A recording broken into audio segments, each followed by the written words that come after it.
Hi guys. Harry, you guys don't seem to get easy cup draws. What do you make of AC Milan and the threat that they pose? Yeah, obviously a top team, a great club.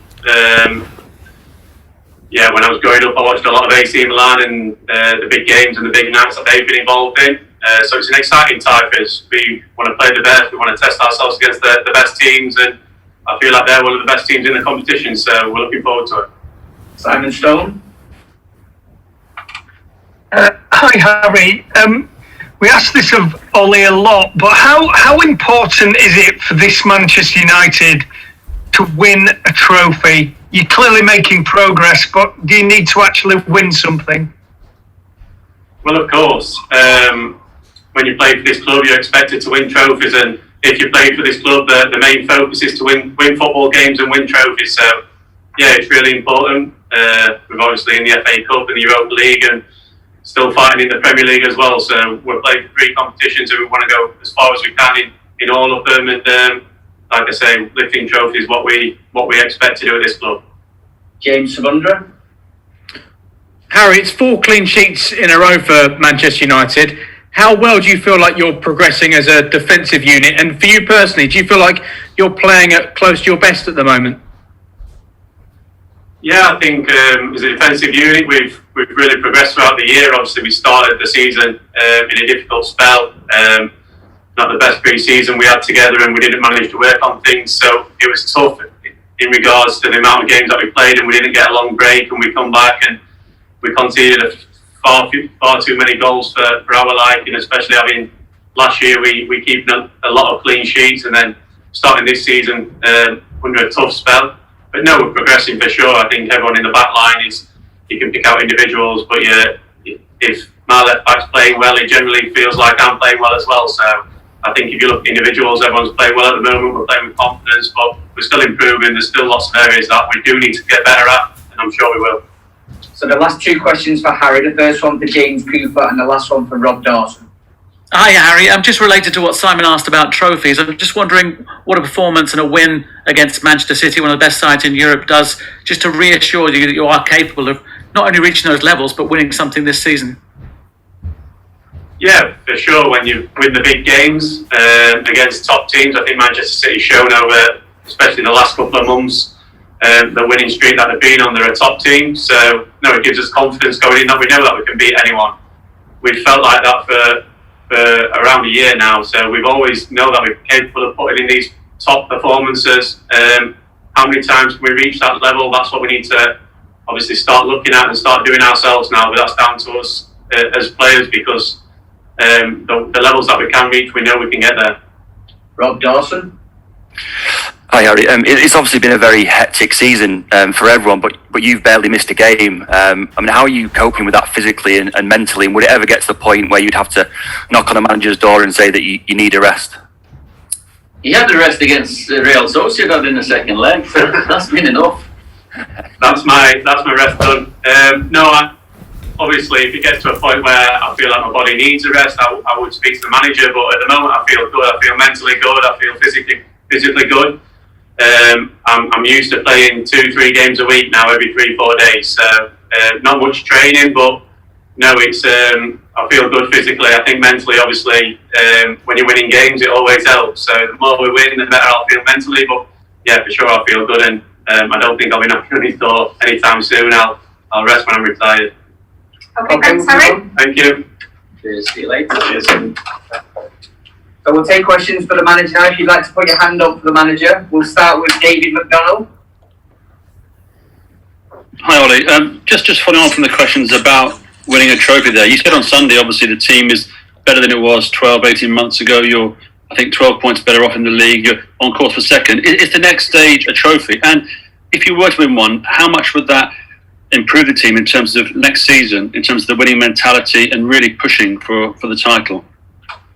Well, of course, for a team, when you win something, it does something to you. I was part of, not a big part of it, but when we, towards the end of my career, Sir Alex built a new team, and Nemanja Vidic and Patrice Evra's first win was a Carling Cup win, or that spurred this team on. Then we won the league the following season. So of course, I feel also that it can be a catalyst to something bigger and better.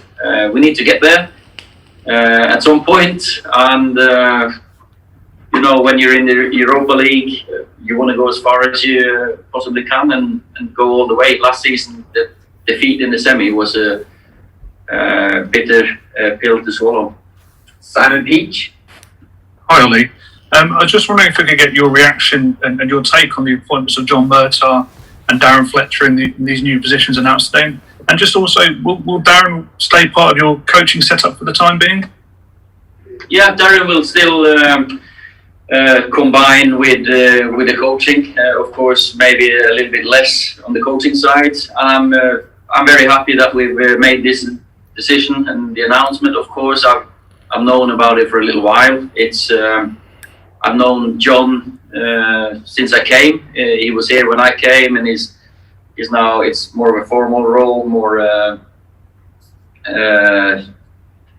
say the title, job title. He's still been working behind the scenes, and I work well with him. It's a cultural fit. We know we're a work in progress, and what we're doing, we just want to improve on and better. So very happy with what we have. So we still got the continuity of the last few years, but still got new ideas and fresh thinking with Fletch, who has been at the club before and come back now. James Cooper. Hi, Ollie. Usually the theme throughout your time at United, when things are going well, someone says something. Edison Cavani's dad has now talked about the contract issue and him not staying perhaps next season. What have you got to say and what do you make of it? Well, Edison's fully focused on being available for us and working really hard to get fit.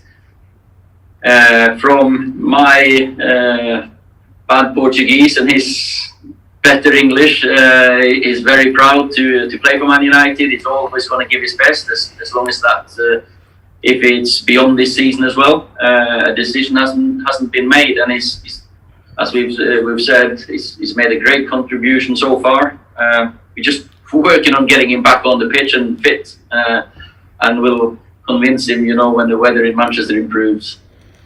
Carlson. Yes, hello there. Hi. Unfortunately, I only have one question, so I just have to ask. Last night, as I guess you know, Erling Haaland went past you in the goal-scoring record in the Champions League. I know you've spoken a lot about him before, but I have to ask again, just how big is the achievement of what he has done, and are there any more superlatives to describe him and what he's doing? It was just a matter of time before he scored more goals than me in the Champions League anyway.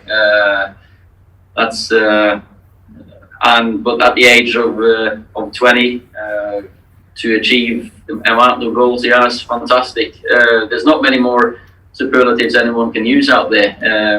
And whatever I want to say to him, I'll say in Norwegian directly to him. Frederick Fitzville. Ola.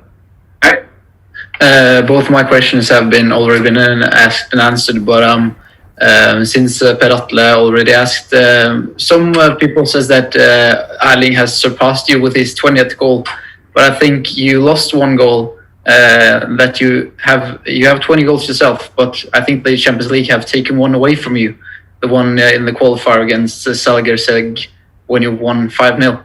So maybe you're even.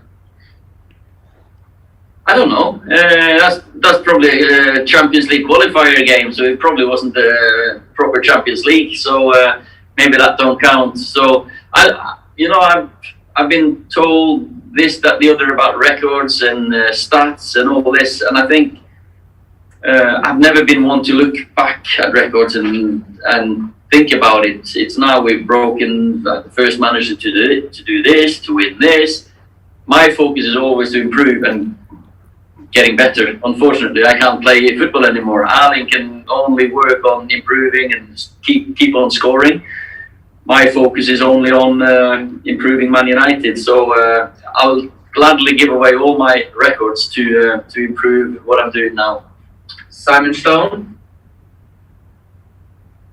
Ellie, Marcus Rashford was limping quite badly when he left the field on Sunday. How is he? I don't think he'll be available for tomorrow.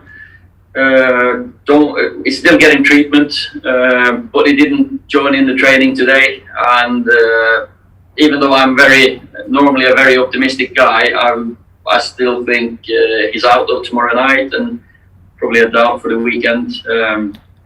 But that 60-70 yard sprint recovery run just show the hunger and appetite and the spirit that we've got and the humility in our work at the moment. So it was probably worth it there and then, but you're never happy when you lose players for games. James Sabundra. Ollie, if I could ask if there are any players that are back and available for tomorrow's game, and also when you look at this fixture, it feels like a Champions League game when you consider the stature of both the two sides. What challenge are you expecting, and what sort of test will it be for your side? Well, I'm not sure if anyone will be back now. David is not available. Donny, no. Paul, no. Edinson, maybe, but probably not. Juan, no. And Marcus, maybe, but probably not. So similar to Sunday, but maybe we've lost Marcus. And you know the tie when you draw AC Milan, Man United, AC Milan. That sounds Champions League like, and I've had the ultimate admiration for AC Milan as a club for many years. They've got tradition, history, quality, absolute class act, and they've rebuilt again now, really challenging at the top, and it's nice to see them being back up there. Laurie Whitwell. Hi Ollie. I know the focus is AC Milan, but I just wondered if you'd watched the FA Youth Cup match tonight, and if anybody in particular you might be looking at. Well, I'll be watching, of course, and we're always looking to see if anyone has got that little extra that you look for and the potential. So it'll be my focus obviously is on tomorrow, but for 2 hours you sit down and enjoy the kids. Yeah, Alan. Hi, Ola. I'm just looking into the financial result from the second quarter, which might be described as a bit of a turning point after a difficult year financially for football worldwide. Has that changed your take on the summer transfer window slightly, and how important do you think the two new directors are going to be in terms of continuing to bring in the right talents for United? Well, of course, I think everyone in world football have been affected by the pandemic and what's going on. So it'll be an interesting window to see how the market responds. But for me, the process of our recruitment is still going to be the same with John and Darren in the new roles. It's work that we've been doing for years now anyway, with the manager, with the scouting department, with the analysis department. So that won't change at all. John I've worked well with him for years now anyway, so we keep in touch more or less every day, or at least a few times every week. So the communication is really good, which is very positive, and we're always hoping to add quality to the team, of course. Andy Mitten. Ollie, what does Darren bring? You've obviously got a good relationship with him. He's been working at the club more recently. What specifically can he bring which can improve Manchester United? Well, a few months back when we were making a final decision, but there were also other things in the pipeline for Darren. We lost or we moved Mark Dempsey back down to the academy. There was a coaching spot as well, and if there was one thing I was sure of, that was that we cannot lose Darren. We wanted Darren at Man United. Yeah, he has the history at the club. He's been brought up here since he was a young boy to become a Champions League winner and a serial winner. And his DNA is what we want. Then he went away, and so he's got fresh ideas as well. He's got the Man United side of it, but he's been outside with at different clubs. He's got a bright eye for football, really keen eye, and following the development of the youngsters. So for me now, he can combine these two, a little bit less coaching, and have more of an influence in on the other side of it. So recruitment, maybe go and speak to players, sell Man United as the club he knows it is. Okay, last question for Paul Hurst. Bailey, you said earlier that you would be hoping to convince Edinson to stay at United. What can you say to make him more convinced to stay? Because from what his father was saying yesterday, he seems a bit kind of let down, not by the club, but because of what happened with the Football Association charge. I cannot comment on what has been said. I can only say that we're very pleased with Edinson when he's here. He's working really hard to be available every day, day in, day out. He's proving his personality, his professionality. Even in his broken English, he's really helping the young kids.